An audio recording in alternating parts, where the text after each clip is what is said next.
Haya mtazamaji, Hassan anapoondoka studioni kuangazie taarifa nyingine ambazo zimejiri hii leo, ambapo ni afueni kwa watahiniwa waliofanya mtihani wa kitaifa wa KCSE mwaka jana baada ya taasisi ya kuwaweka wanafunzi kwenye vyuo KUPS kufungua rasmi tovuti ya usajili wa kozi. Haya yanajiri baada ya mahakama ya rufaa kuondoa agizo la mahakama kuu lililokuwa limetia breki mfumo mpya wa ufadhili wa elimu ya vyuo. Hii hapa taarifa yake Lewis Nyaundi iliyotiwa sauti na Suleiman Kagwe.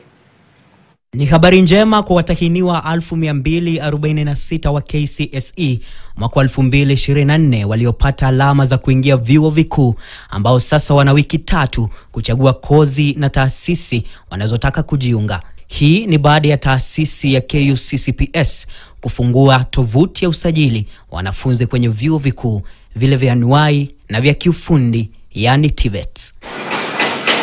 Wakati huo watu binafsi ambao waliufanya mtihani wao wa KCSE kati ya mwaka 2000 na 2024 wanaweza kutuma maombi ya kozi za kiufundi na ualimu. Mwisho wa kujaza kozi hizi ni tarehe 21 Aprili mwaka huu, na utaratibu wa kutumia maombi utafanyika mtandaoni kupitia mtandao wa KUCCPS. Kuchelewa kufunguliwa kwa mtandao huo kulisababishwa na uamuzi wa mahakama kuu kutia breki mfumo mpya wa ufadhili wa vyuo vikuu ulioanzishwa mwaka 2023.